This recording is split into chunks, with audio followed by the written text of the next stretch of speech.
Baik, terima kasih atas waktunya ya. Jadi begini Yusuf PI, ya, dengan segala hormat ya kepada teman-teman, saudara sebangsa dan setanah air, orang-orang Islam. Karena saudara sebangsa dan setanah air ya, tapi musuh dalam akidah. Makasih Kalina. Gini ya. Kemarin saya debat dengan Nandar. Formatnya 5 menit 5 menit. Dia bernarasi tentang Yesus menikah. Dia bernarasi tentang bahwasanya menurut tradisi orang Yahudi tidak boleh ada seorang rabi mencium wanita, kata si Nandar. Saya bilang sama si Nandar, Nandar, betul bahwa seorang rabi tidak patut menyentuh atau mencium seorang wanita. Sayangnya tidak ada dalam narasi Bible bahwa Yesus mencium wanita, nggak ada. Yang ada wanita menciumi kaki Yesus. Lalu Nandar mengatakan bahwa itu katanya istri Yesus. Sudah saya bilang, Nandar, ya, jangan gara-gara kamu rutin minum kencing unta di pagi hari, lalu kamu halusinasinya tinggi melebihi orang yang sedang mabuk kecubung. Lalu saya balas sama dia, Nandar, kenapa kamu ribut mempersoalkan bagaimana seorang rabi tidak boleh menyentuh wanita, tetapi kamu lupa di Al-Qur'anmu di dalam surat Al-Ahzab 51 dan 50 dan 51 bagaimana ada dalam tanda kutip kespesialan untuk Muhammad, di mana setiap wanita, ya, wanita-wanita mukmin yang mau menyerahkan dirinya kepada Muhammad boleh sama Muhammad untuk di. Ya, saya tak tega mengucapkannya, Uncup. Sampai istrinya Muhammad bernama Aisyah direkam di dalam hadis Bukhari 4414. Apa kata Aisyah? Ini komentar istrinya Muhammad sendiri loh. Dia ngomong begini, aku tidak melihat Tuhanmu, Tuhannya Muhammad, kecuali begitu sigap menuruti hawa nafsumu. Buset. Bahaya nggak? Bayangkan sob, istrinya Muhammad membongkar siapa sebenarnya Tuhannya Muhammad itu. Makanya Aisyah berkata, demi Allah saya tidak melihat Tuhanmu kecuali begitu sigap menuruti hawa nafsumu. Buset sob. Saya mau tanya, pertanyaan saya sama kamu simpel sob. Perkataan Aisyah bahwa Tuhannya Muhammad itu tiada lain tiada bukan hanyalah menuruti hawa nafsunya Muhammad itu betul atau tidak? Ataukah Aisyah mengatakan itu hanya karena dia emosi saja?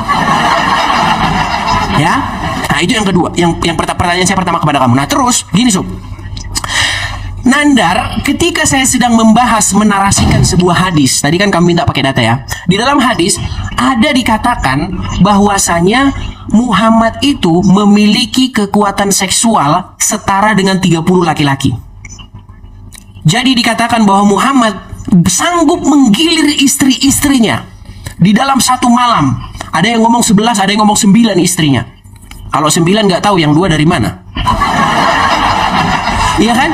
Saya masih nggak tahu ini. Masa seorang nabi terkenal, seorang nabi besar, bingung berapa istrinya? Ini mencurigakan. Ya, kalau orang terkenal, seorang pemimpin yang dekat dengan pengikutnya, pastilah tahu jumlah istrinya berapa. So, ini pengikutnya Muhammad saking bingung berapa istrinya, bingung. Ada yang ngomong 9, ada yang ngomong 11, ada yang ngomong sekian, bingung berapa sebenarnya jumlah istri Muhammad. Ini menjadi bukti bahwasanya orang aja sampai bingung berapa istri Muhammad. So, bahaya nih, so. Ini laporkan polisi nih, bahaya nih. Nah, setelah saya bongkar itu, si Nandar tiba-tiba secara tiba-tiba kejang, dia nggak mau lagi dia pakai waktu. Dia ngomong, diserobot waktu saya. Sekarang nggak pakai waktu. Terus saya bilang begini. Akhirnya saya putuskan diskusi dengan dia karena udah nggak tertib. Lalu saya diskusi dengan Rashid. Camkan ini, catat. Rashid orang APII mengatakan bahwa Edis TV tidak pernah menghujat, dia hanya agak sedikit konslet otaknya, kata dia, tapi dia nggak pernah menghujat. Lalu dia mengakui bahwa nabinya dapat berkategori seorang raja seks. Ada videonya sama saya, ada videonya. Rashid, saya tanya, apakah kamu setuju Rashid bahwa nabimu itu seorang raja seks? Dia bilang iya, katanya. Ngeri kan? Waduh, makasih Bang Aman. Waduh, dapat dinosaurus. Makasih Bang Aman. Thank you Bang Aman, makasih Bang Aman. Silakan Ucup. Meninggal lah kalau di situ. Silakan. Oke.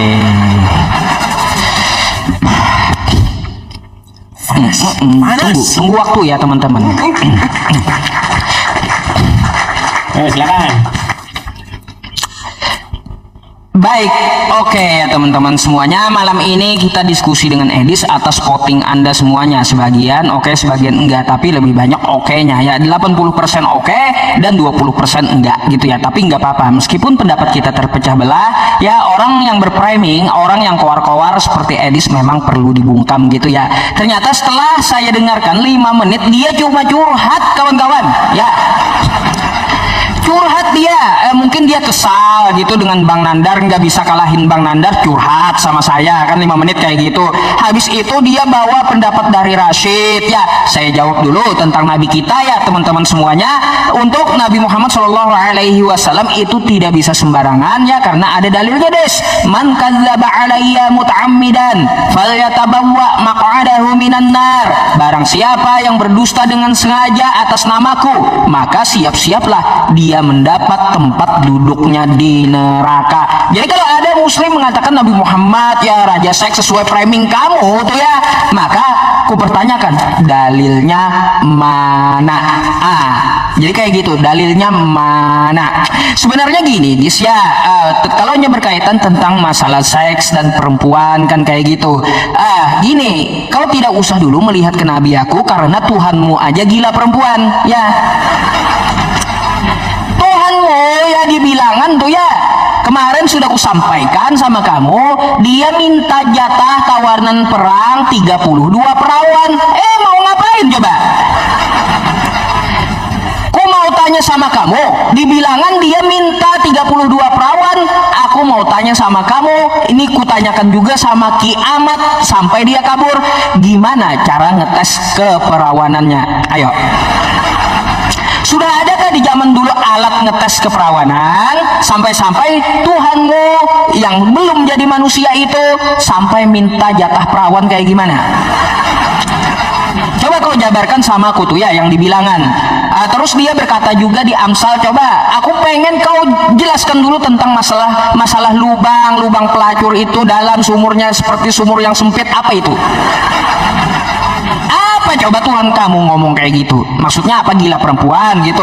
Jadi kalau masalah Nabi Muhammad istrinya 9 atau 11 masih kalah dengan Tuhanmu des, minta 32 perawan, kagak mau yang kagak perawan, kagak mau yang janda dia. Kan kayak gitu ya. Coba kau jelaskan kenapa Tuhanmu minta jatah perawan di zaman dulu ya, tiba-tiba ucuk-ucuk jadi manusia, lato-latonya nggak berguna. Itu gimana ceritanya? Apakah udah puas di zaman dulu gitu ya? Udah nikmatin 32 perawan. Habis itu datang ke muka bumi menjadi manusia, dia kagak nafsu lagi gitu. Lato-latonya nggak kepakai. Apa kayak gitu Tuhan kamu gitu? Kayak gimana? Coba kau pikir dulu ya. Kagak usah mikirin nabi kami yang cuma 9. Tuhan kau minta 32 perawan. Terus dia menjelaskan rasa lubangnya kayak gimana. Rasa lubangnya di Amsal 23 nomor 27 ya, lubang pelacur itu seperti sumur yang sempit. Coba kau jelaskan apa maksudnya lubang pelacur seperti sumur yang sempit itu kayak gimana? Doyan kali Tuhan kamu itu ya sama perempuan. Coba kau ya, kagak usah bawa Bang Nandar, kagak usah bawa Bang Rashid ya, karena setiap debater muslim itu berbeda-beda. Yang jelas aku tetap mempertanyakan hal yang sama kepada kamu.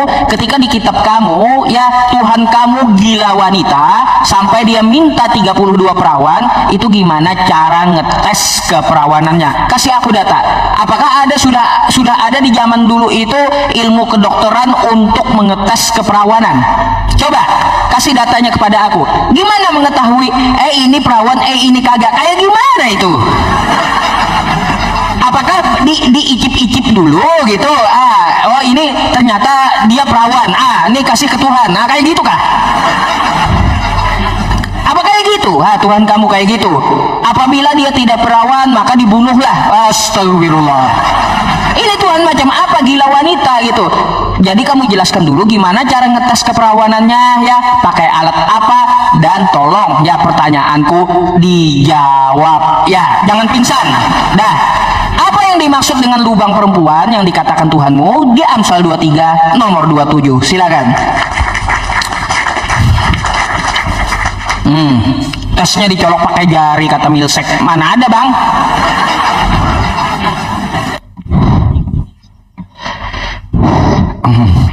yang di YouTube ya. Syukran jazakallah. Baik, saya tanggapi ya teman-teman ya. Baik, jadi kita kalau bicara itu harus pakai dalil teman-teman. Ya, seperti yang terjadi diskusi dengan Nandar ya. Karena apa? Karena memang di dalam ajaran mereka diizinkan untuk berdusta di dalam 3 perkara. Salah satu yang boleh berdusta, salah satu ajaran boleh berdusta dalam Islam adalah ketika menghadapi musuh atau dalam peperangan. Nah, ini sebenarnya juga dalam peperangan, perang akidah. Jadi wajarlah kalau si Uncu PI menebar bohong dan menebar dusta sesuai dengan ajaran Muhammad. Nah, Yusuf bertanya kepada saya, mana dalilnya bahwa nabinya Uncup itu adalah seorang raja seks? Di mana dalilnya? Perhatikan Uncup. Saya tadi bilang sama kamu Yusuf ya, Sup, betulkah menurut hadis bahwa Muhammad memiliki kekuatan setara 30 laki-laki? Jawab. Betul atau tidak? Nah, kalau betul, maka saya minta sama kamu tolong tunjukkan kepada saya pria mana, lelaki mana di muka bumi ini, pria mana di muka bumi ini yang kekuatan seksualnya setara dengan 30 laki-laki selain Muhammad. Selain Muhammad siapa, Sob? Gatot Kaca? Siapa, Sob? Siapa, Uncok? Sob, saya nggak tega mau ngomong sama kamu nanti, Sob. Apa jangan-jangan kamu setuju nih kalau nabimu cocok gambarnya ditempelkan di dalam obat kuat? Bentar lagi Ucok marah ini, marah. So, sekarang gini loh, Sob. Betul atau tidak? Jawab dulu. Betul atau tidak bahwa kekuatan seksual Muhammad itu setara dengan 30 pria? Karena dia mampu menggilir istri-istrinya di dalam satu malam. Nah, memang kata-kata narasi dia seorang raja seks tidak ada kata-kata seperti itu. Tapi kalau kenyataannya seperti itu, maka pertanyaannya, patutkah dia diberi gelar sebagai raja seks? Patut atau tidak? Kalau tidak patut, maka kamu harus menunjukkan siapa laki-laki di bawah kolong langit ini yang kekuatan seksualnya melebihi Muhammad. Tunjukkan siapa. Tadi kau nggak jawab, Sob. Dengarkan, Sob ya. Kita punya banyak raja nih. Ada raja, ada ini, ada segala macam pemimpin. Rakyat mengenal rajanya, rakyat tahu berapa istri rajanya. Lihat. Bayangkan, Sob, Muhammad yang konon dikabarkan sebagai pemimpin suri tauladan yang dikenal merakyat dan lain sebagainya. Berapa jumlah istrinya bingung, orang nggak tahu. Ada yang ngomong 9, ada yang ngomong 11. Yang 2 dari mana? Bahaya ini, Sob. Ayo, berapa sebenarnya istri Muhammad? Nah, kemudian kau tadi mengatakan masalah Amsal, perempuan ini adalah apa, lubang yang dalam dan lain sebagainya. Inilah saya bilang ya, Sob. Memang, Sob, saya tahu bahwa Muhammad tuh buta huruf, saya tahu. Tapi tolong, Sob, tolong. Ya, mentang-mentang Muhammad buta huruf, jangan kalian ikut-ikutan jadi buta huruf. Ini gampang, tinggal kau baca. Saya bacakan ya. Amsal 23. Saya bacakan Amsal 23. Nih. Ya, saya bacakan, saya mulai dari 25-nya ya. Biarlah ayahmu dan ibumu bersuka cita, biarlah beria-ria dia yang melahirkan engkau. Nih, perhatikan. Hai anak-anakku, berikanlah hatimu kepadaku, biarlah matamu senang dan jalan dengan jalan-jalanku. Karena perempuan jalang adalah lubang yang dalam. Perempuan jalang adalah lubang yang dalam. Dan perempuan asing adalah sumur yang sempit. Bahkan seperti penyamun, masih ada lanjutannya. Bahkan seperti penyamun ia menghadang dan memperbanyak pengkhianat di antara manusia. Ya. Jadi, Sob, ini bukan berbicara mengenai halusinasi kalian tentang lubangnya seorang jalang, bukan. Tetapi mereka itu seperti sumur yang dalam. Tahu nggak kalian ya? Ini berbicara mengenai bagaimana mereka itu akan menjerat orang. Ya, karena ada banyak laki-laki seperti itu, pria-pria hidung belang yang suka bermain dengan perempuan seperti itu. Nah, makanya dikatakan bahwa mereka itu seperti sumur yang dalam. Orang terperosok ke dalam sumur itu. Makanya otakmu, Sob, aduh, gara-gara sering ngobrol-ngobrol sama raja seksi jadi kayak gini. Makasih Bang Aman, makasih Bang Aman, makasih Bang Aman. Silakan. Aduh. Ada yang sebelum saya tanggapi tadi bilang kan, nanti saya tanggapi. Silakan. Ya, oke. Bentar waktunya ya. Saya akan jawab dulu apa yang dikatakan oleh Edis ya, teman-teman. Siapa di bawah kolong langit ini yang hyper lebih dari Nabi Muhammad? Ya banyak ya. Salomo, Daud atau David ya di kitabmu. Salomo ada berapa istrinya? Gundiknya ada berapa? Ya, kalah Nabi Muhammad. Sama Tuhanmu aja kalah. Tuhanmu minta 32 perawan. Kan kayak gitu.